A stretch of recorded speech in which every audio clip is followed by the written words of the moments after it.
and welcome to ICICI Director. Joining us now is a very special guest, Vijay Chandok, MD and CEO of ICICI Director. It's been a growth-focused budget. India Inc. and markets both seem pleased. Inflation concerns, though, have been ignored. Vijay, your first take on the budget in one line, and of course, your 5 top takeaways, 5 top disappointments, and how many marks do you give this budget on a scale of 1 to 10? That's quite a mouthful. So let me go. I think I would, label this budget as a budget with a vision to transform India in the medium term. I see a large number of initiatives, very comprehensive. You wanted me to list some of the 5 key takeaways. I think first and foremost, fiscally prudent. There's very high spends, but it's been done in a very responsible manner. So I would say it's clearly one of the hallmarks of the budget is that it is sticking to a roadmap that the finance minister had laid out last year, bringing the fiscal deficit down. The second angle to this is the quality of spends. I think there's a lot of spends towards capital expenditure, which has got very good multiplier effect on the economy. So I quite like that as a second element of the budget. The third point I really like is the wide ambit. I think the comprehensiveness and coverage of the budget is really remarkable, very, very well thought through. Even when you talk of infrastructure, it is going so much beyond infrastructure. It's health infrastructure, it is physical infrastructure, it is social infrastructure, urban infrastructure, and so on and so forth. So I think very, very comprehensively imagined and put together. Clearly, another element, growth-oriented, you mentioned it, I completely resonate with that sentiment. And in a way, this is paving way for, as I mentioned, taking India to the next wave of development. So I would believe that these are some of the key takeaways for me on the budget. Disappointments, I think to be, I've thought a lot about it, but I really am not disappointed with this. You could at best argue and say that, there's nothing in it for the common Indian in terms of taxes, which all of us look for. But I really think those are smaller items in the context of the larger picture that the finance minister is painting. Important, but I still think smaller in the context of what's on the table. So really speaking, I don't have much to complain. What am I going to give on this budget? That was your next part. I think I'll probably give it a close to 9 out of 10. Wow, you're right. Nobody really seems to be complaining except the bond markets right now. So markets, of course, have ended positive, cheering the finance minister's announcement. Vijay, you did indicate that this was fiscally prudent, coming at a time when state elections are around the corner. Most on the street were anticipating this one to be a populist one. Do you think it's balanced? Is that a fair sort of assumption or conclusion on what was announced? See, I would view this word, which I mentioned in the context of global, what's happening globally. Following the pandemic, I think there has been a relatively more liberal stance taken on fiscal prudence across the world. So when I use this word fiscal prudence, it's not in relation to the past, but it's in relation to what's happening in the world around. And also from a spirit point of view, the deficits are going south by next year in the projections of the finance minister. So there is spends, but the spends are going south. So I think I would say that this would be more balanced than popular. I don't think there are any colors of populism because I don't see too much of or any thing notable which is going directly into the hands of people. It is all going into high quality spends, which is going into economy, which in turn will probably propel capex, and which will have a multiplier effect on economy and sustained multiplier effect. I'll take a cue from that, Vijay, and that multiplier effect will have an impact, we are hoping, on consumption. But the whole idea of this budget or expectation was to enhance rural income, enable rural consumption by putting money directly in the hands of farmers, so to say. Do you think this has delivered on what it set out to do? See, there is a good amount of outlay even in agri and the rural side. I think good amount of money has been set aside for agri development.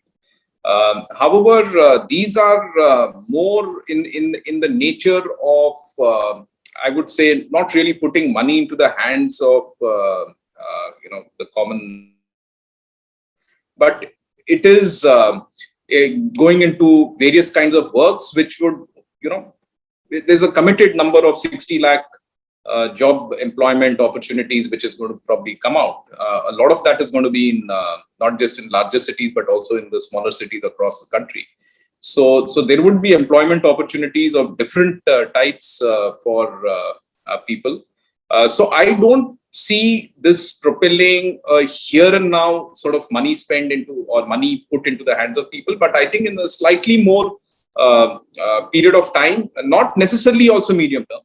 I would say somewhere not which is very short term, but not necessarily totally medium also. Opportunities will, I think, flow from the capex commitments that are set out.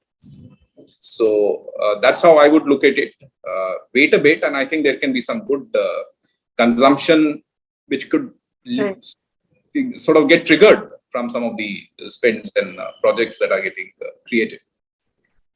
Vijay, with the big trust on growth, capex, infrastructure, we do have a fiscal deficit that potentially could be borderline. All this at a time when global liquidity is not very favorable.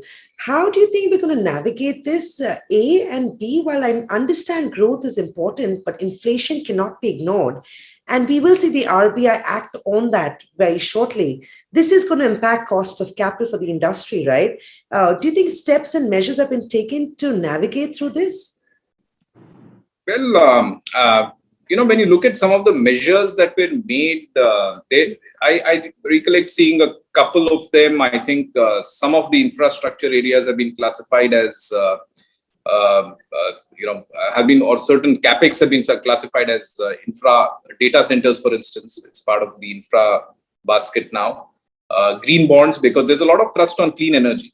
Again, part of infra. I think these are some of the sort of instruments which would help reduce, capex cost, or I would say cost of capital for capex for corporates. But it is not the traditional sort of a format of helping corporates bring down their cost of funds in that sense. But given the fact that these kind of spends is going to be very exciting for the overall economy itself, I think it would, in the course, attract a lot of investments from overseas, which in turn would sort of help, manage liquidity / I would say the interest rates. But again, in the more medium term, nothing too much that I see in the here and now term. So there could be some inflationary pressures in surely in the in the immediate times forward. Nothing that at least the budget seems to be addressing that. But again, I think I read a comment, or I heard a comment where there was a mention that you don't really need to wait for a budget to address inflationary aspects. You've got the whole year forward to deal with matters of inflation. Budget is just in a way a statement of annual plan which is rolled out. So look at it in that context. Don't expect a complete solution through this statement. Especially, Vijay, given that there are so many moving parts here, not just locally, but internationally as well, right? Vijay, do you think the budget has done enough to solve the supply side constraints of India Inc.? It's certainly led to what one would call triggering a capex cycle. I think there are very high chances that capex cycle in corporate is going to get triggered, and infrastructure is a big focus and thrust of different kinds. One finds that when there is a revival of capex cycle, when there is a revival of infra, I think eventually, you do see the stuff that you pointed to coming into play in the economy. Right. Vijay, let's talk about this from an investor angle, right? While we did see the markets react to this positively, even though it turned out to turn slightly volatile in the second half of trade, how does a common investor now gain from this budget, most importantly?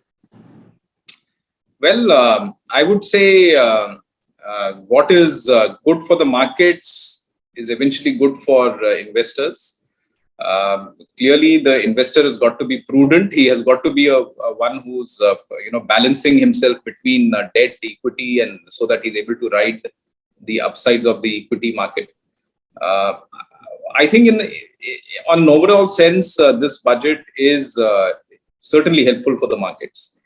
And if you ask me, while there are no direct benefits that one could count on the fingertip that's available to him from tomorrow morning, the fact that this is a pro-growth sort of an oriented budget, the fact that the markets are liking what they've heard, the fact that going forward, expectations are also quite, I would say, facilitative and buoyant. Markets are going to continue to perform well. And when markets perform well, I think eventually the common investor is going to be happy with the returns that he's going to earn. Obviously, he's got to be invested in the right kind of stories, the right kind of stocks. And obviously, he's also got to have a balanced portfolio, I would say, not just in one basket of or categories of assets, but spread across. Vijay, I think one of the big asks from India Inc. was a big push coming in on infrastructure for various reasons. In your opinion, in your assessment, are you satisfied with the measures taken and the announcements made for the sector? I would say more than satisfied. The outlay is enormous. I think the number was close to some 7.5 lakh crore of spends. A big part of that is infra. So clearly the outlay is pretty enormous. I also like the fact that it is not just physical infrastructure, but I think it's spread across, and it's spread across 7 areas, 7 different areas. Very comprehensive. And it's just hearing that was very inspiring, actually. The kind of width of coverage that the budget is proposing to address. And of course, the fallout of that, Vijay, now will be that will be the big theme that will play out in the markets, right? Cyclicals, economic stocks, corporate banks, infrastructure, steel, cement. Yes, indeed. Indeed, I think I'm sure all the analysts are going to be going over to hyper mode, trying to churn out their next investment stories. And some of them, I'm told, are already out. So I think I would only tell the investors, look at your favorite investors, your favorite analysts rather, and choose your stocks the way you believe is going to play out in your reading of the economy. That's what I would say. Thank you, Vijay. It was a great pleasure talking to you. Have a good day. Thanks for time. Thank you so much. Investments in securities market are subject to market risks. Read all related documents carefully before investing. Subscribe to our YouTube channel and click on the bell icon to never miss an update from ICICI Direct.